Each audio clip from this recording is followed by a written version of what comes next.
Assalamualaikum warahmatullahi wabarakatuh. Ketemu lagi dengan kelompok kita, kelompok 4, kelompok kecil 2. Kali ini kami akan membahas tentang literasi digital di era modern. Tapi kali ini kami akan fokus untuk membahas tentang digital skill dan digital safety.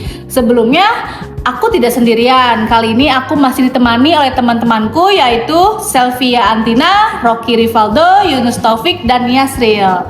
Dan aku sendiri, Sakila. Selanjutnya, aku akan menjelaskan apa aja sih isi-isi yang akan kita bahas. Yang pertama, akan ada pengertian dari apa itu literasi digital. Yang kedua, ada 4 pilar utama. Yang ketiga, ada digital skill dalam dunia kerja. Yang keempat, ada digital kultur dalam nilainya. Dan selanjutnya ada digital etik, yaitu etika berinternet. Yang keenam, ada digital safety yang berarti perlindungan diri. Yang ketujuh, apa sih keamanan perangkat digital? Yang kedelapan, manajemen kata sandi yang aman. Yang kesembilan, ada ancaman cyber yang umum. Yang kesepuluh, penerapan digital safety di kantor. Lalu selanjutnya ada kontribusi literasi digital. Yang terakhir ada kesimpulan dan saran nanti yang akan dibawakan oleh teman-teman aku. Oke, aku akan bahas mengenai apa sih literasi digital. Literasi digital merupakan kemampuan komprehensif individu untuk mengakses, memahami, menganalisis, menggunakan, dan memproduksi informasi melalui teknologi digital secara efektif, kritis, aman, dan bertanggung jawab. Ini adalah kompetensi esensial yang tidak hanya mencangkup keterampilan teknis, tetapi juga dimensi kognitif dan sosial di era modern. Ada beberapa poin, yaitu seperti proses inti yang berarti mengakses, memahami, menganalisis, mengevaluasi, menggunakan, dan memproduksi informasi melalui media digital. Selanjutnya ada poin prinsip pelaksanaan, yaitu dilaksanakan secara efektif, kritis, aman, dan bertanggung jawab dalam setiap interaksi digital. Dan selanjutnya ada dimensi keterampilan, yaitu melibatkan aspek teknis atau penggunaan alat, kognitif yang berpikir kritis, dan sosial, yaitu etika, keamanan, dan privasi. Oke, selanjutnya akan dibahas oleh teman aku, yaitu Yasril, mengenai 4 pilar utama.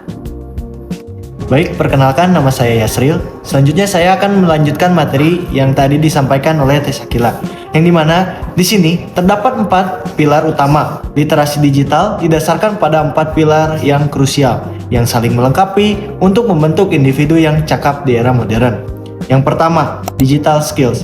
Kemampuan teknis dalam mengoperasikan perangkat dan memanfaatkan aplikasi digital secara efektif dan produktif. Yang kedua, digital culture. Pemahaman tentang nilai, norma, dan perilaku yang tepat dalam berinteraksi di lingkungan digital secara bijak. Yang ketiga, ada digital ethics. Kesadaran dan penerapan etika serta norma hukum dalam setiap penggunaan teknologi untuk ruang yang beradab. Dan yang terakhir, ada digital safety. Kapabilitas untuk melindungi diri, data pribadi, dan aktivitas digital dari berbagai ancaman cyber yang berkembang. Selanjutnya ada digital skills dalam dunia kerja. Yang pertama yaitu yang pasti yang paling utama, pengolahan data. Mengelola, menganalisis, dan menyajikan informasi dengan perangkat lunak untuk mendukung keputusan yang akurat. Yang kedua ada manajemen tugas. Menggunakan aplikasi digital untuk perencanaan, pelacakan kemajuan, dan penyelesaian proyek secara terorganisir. Dan yang ketiga, komunikasi digital. Mengoptimalkan email dan platform kolaborasi seperti Zoom untuk interaksi tim yang efektif dan lancar. Dan yang terakhir ada adaptasi teknologi. Kemampuan beradaptasi dengan teknologi baru untuk tetap kompetitif di lingkungan kerja yang dinamis. Baik, selanjutnya ada digital safety, yaitu perlindungan diri. Kemampuan individu dalam melindungi data, perangkat, dan aktivitas digital dari ancaman cyber yang terus berkembang seperti phishing dan malware. Yang pertama, kata sandi yang kuat. Gunakan kata sandi yang panjang, unik, dan kompleks untuk setiap akun yang penting. Yang kedua, autentikasi 2 faktor. Aktifkan lapisan keamanan tambahan seperti 2FA untuk mempersulit akses tidak sah. Selanjutnya, waspada phishing.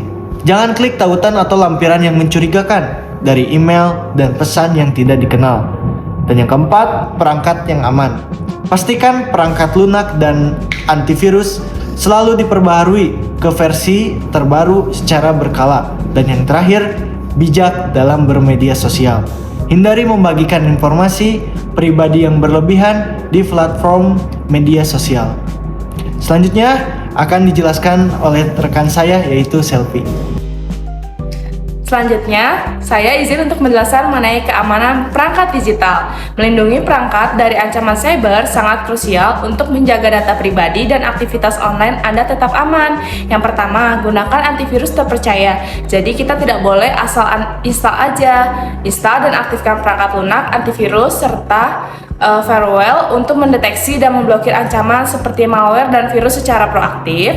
Yang kedua, pembaruan perangkat lunak secara berkala. Pastikan sistem operasi dan aplikasi selalu diperbarui dengan versi terbaru untuk memperbaiki celah keamanan dan melindungi perangkat kita semua. Selanjutnya, manajemen kata sandi yang aman. Jadi teman-teman, kalau buat kata sandi jangan cuma nama sama tanggal lahir. Fondasi utama keamanan akun Anda, kata sandi yang kuat, gunakan kombinasi huruf, angka, dan simbol untuk mencegah akses tidak sah. Seperti gunakan simbol seperti contoh yang kita berikan ini. Selanjutnya, autentikasi 2 faktor. Aktifkan 2 faktor ini sebagai lapisan perlindungan tambahan. Ini memastikan akun tetap aman, bahkan jika kata sandi ada yang terkompromi, itu tetap bisa menjaga akun kita. Selanjutnya, ancaman cyber yang umum. Mengidentifikasi ancaman cyber krusial untuk menjaga keamanan digital kita. Pertama, penipuan datang seringkali melalui email atau tautan palsu yang bisa sering disebut phishing untuk mencuri data pribadi atau informasi finansial yang bersifat sensitif. Jadi kita tidak boleh asal klik aja ya teman-teman. Kedua, peretasan akun terjadi akibat kata sandi yang lemah atau kelalaian keamanan yang berpotensi menimbulkan kerugian material dan non material. Jadi kalau bikin password jangan cuma pakai nama sama tanggal lahir.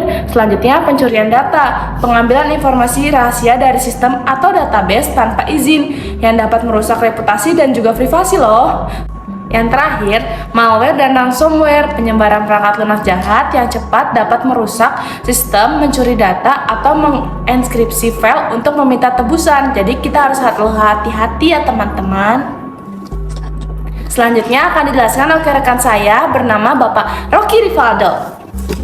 Terima kasih Selfie. Selanjutnya saya akan menjelaskan penerapan digital safety di kantor. Yang pertama, menggunakan jaringan yang aman. Gunakan koneksi internet kantor yang terjamin keamanannya. Hindari mengakses data atau sistem sensitif saat terhubung dengan wifi publik untuk mencegah penyadapan dan pencurian data. Yang kedua, backup data secara berkala. Lakukan pencadangan data penting secara rutin.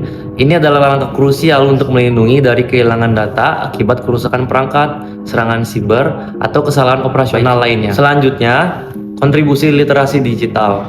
Menjelaskan bagaimana literasi digital mendukung produktivitas dan inovasi di tempat kerja. Ada 2 faktor penting dalam kontribusi literasi digital. Yang pertama, peningkatan produktivitas. Penguasaan teknologi memungkinkan pengoperasian perangkat dan aplikasi secara efektif untuk menyelesaikan pekerjaan lebih cepat dan akurat. Penerapan keterampilan digital seperti administrasi, manajemen data, dan otomatisasi tugas sederhana untuk meningkatkan efisiensi. Pekerjaan menjadi lebih terorganisir melalui pembuatan laporan, pengolahan data, dan komunikasi profesional yang efektif.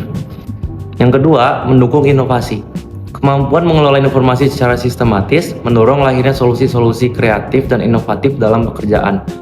Adaptasi terhadap teknologi baru seperti AI memungkinkan individu dan organisasi untuk tetap kompetitif di pasar global.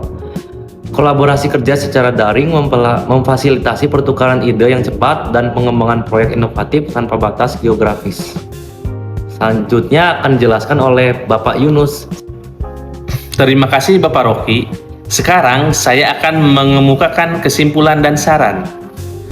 Literasi digital merupakan kompetensi fundamental yang esensial di era transformasi digital. Literasi digital terdiri atas 4 pilar utama, di antaranya digital skills, digital cultures, digital ethics, dan digital safety yang saling melengkapi. Penguasaan pilar ini membentuk individu yang cakap, sadar sosial, beretika, dan aman di ruang digital. Literasi digital krusial untuk menciptakan sumber daya manusia unggul dan ekosistem digital yang berkelanjutan. Selanjutnya, saran. Saran adalah untuk 4 stakeholders, diantaranya untuk individu, untuk organisasi, untuk pemerintah dan lembaga pendidikan, dan untuk sinergi kolaborasi semuanya. Untuk individu, aktif mengembangkan kecakapan digital melalui pembelajaran mandiri dan pelatihan relevan. Untuk organisasi, menyediakan dukungan pelatihan, kebijakan, dan infrastruktur untuk kompetensi digital. Untuk pemerintah dan lembaga pendidikan, mengintegrasikan literasi digital ke dalam kurikulum dan program nasional. Dan sinergi semuanya adalah kolaborasi semua pihak untuk mewujudkan masyarakat digital yang cerdas dan produktif. Demikianlah apa yang dapat kami sampaikan mengenai literasi digital.